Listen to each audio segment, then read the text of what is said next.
Hello once again.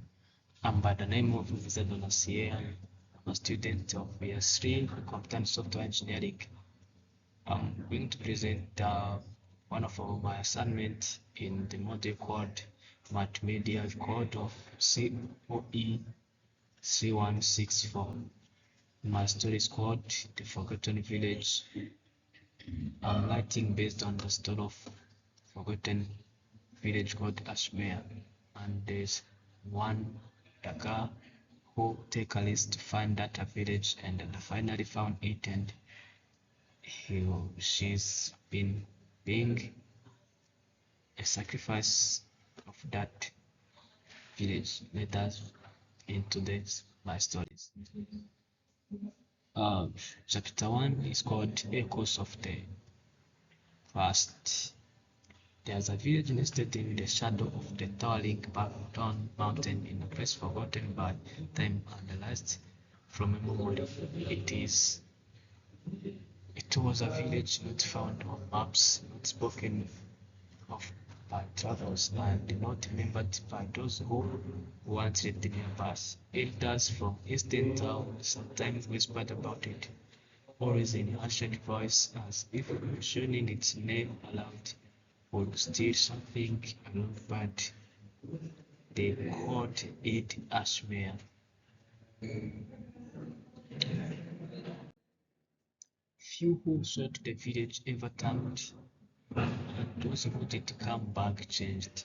Their eyes, once bright and eager, they carried the shadow of fear and reflection of something inexplainable.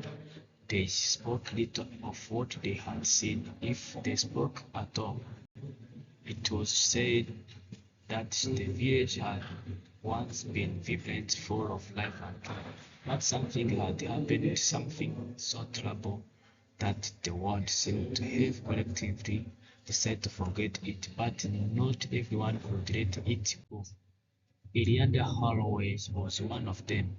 She had heard the story her entire life, growing up in the bustling port city of Cleveland. Her grandfather had been one of the few who claimed to have visited Ashmere as a child before it vanished from people's minds.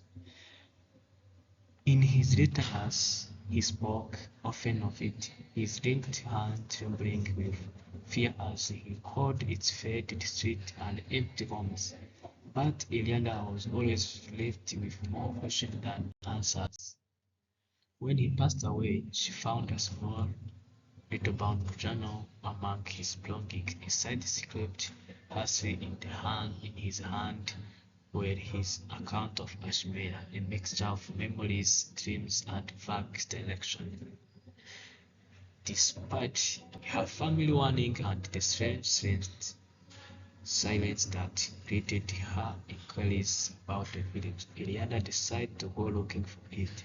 She didn't know if it was curiosity, duty, and simply I need to prove her grandfather's tales were more than the rambling of an old man.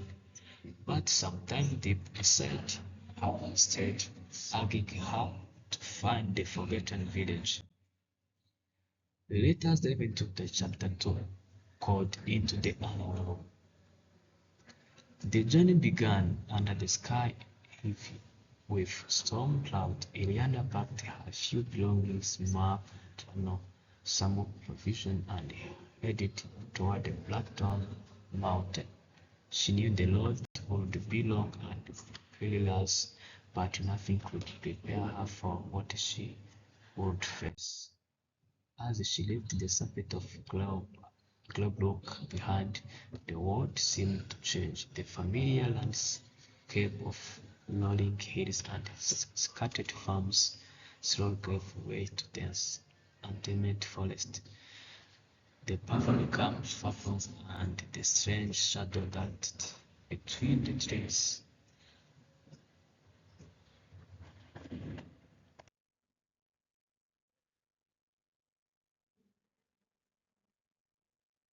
As if the forest itself was alive,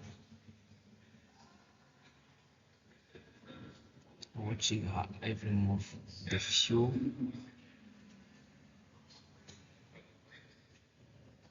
village she passed through on her way were quite the inhabitant world of the lovers. When she asked about Ashmere, their face would brighten and they would change the subject.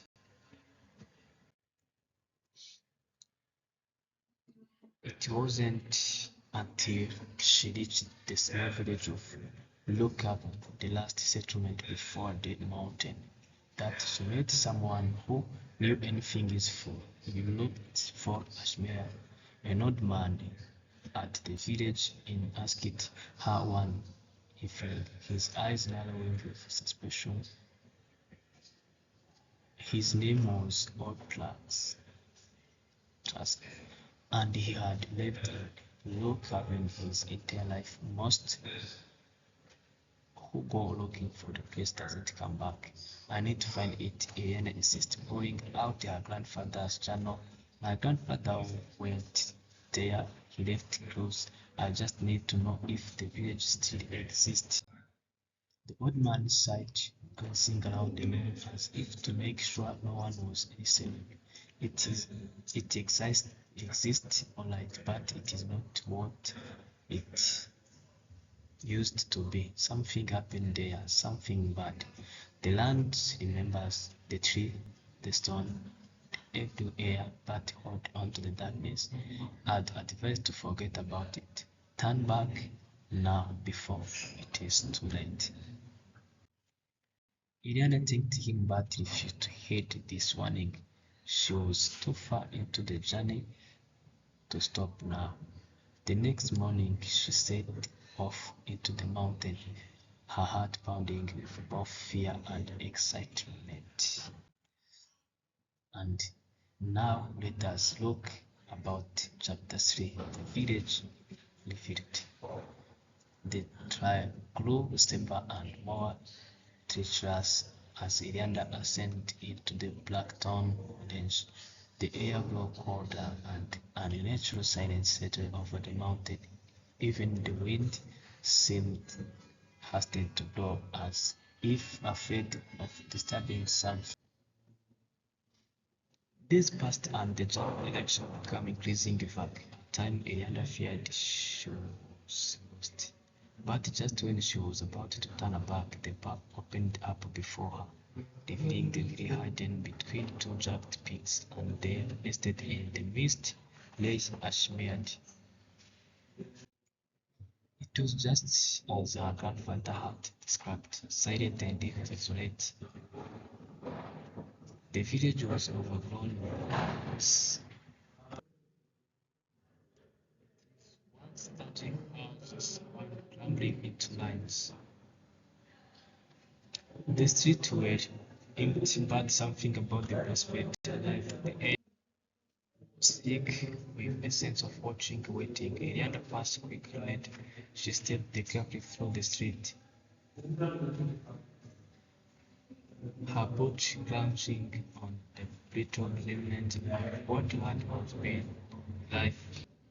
The house through on seemed strangely present, as if the villager had left in a hurry, expecting to turn at any moment, but they hadn't returned. And the question that haunted Elijah was why. At the center of the village stood a larger watered stone fountain. The water that had once flowed from it was long dried, but the carving etched into its surface was still visible. A strange symbol, one she had never seen before, covered the fountain, spreading around it like a warning or a curse. She pulled out her grandfather's journal, flipping through the pages, searching for any reference to the fountain. Her hand shook as she read his final entry, lightening her hand, frantic, script. The village is not what it seems. There is something bad beneath it, something odd and ugly. I can feel it in the earth. It called to me, whispers in the night. If you find this place, leave at once. Do not dig, do not listen, just go. Eliandra brief crouched in her throat. The ground beneath her feet suddenly felt unstable, as if it were shifting alive with some hidden force. She backed away from the fountain, but the whisper began soft at first, then louder, echoing seized her mind.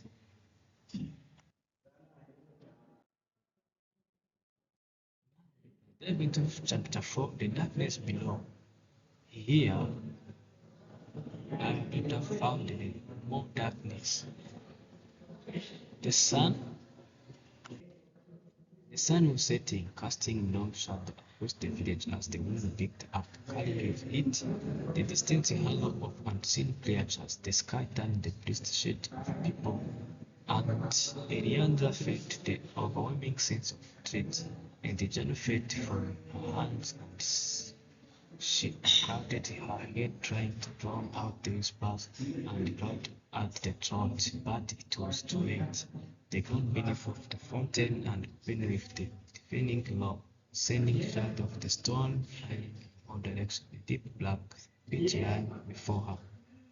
Passing with ancient, malevolent image, the whisper turned into screams, voice warning, pleading, and demanding. Gideon steered backward, but the force of the wind was too strong.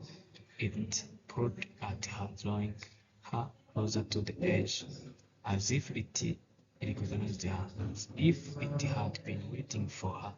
Suddenly the scream came a clear voice from the past, the lost village of Ashmere calling out to her.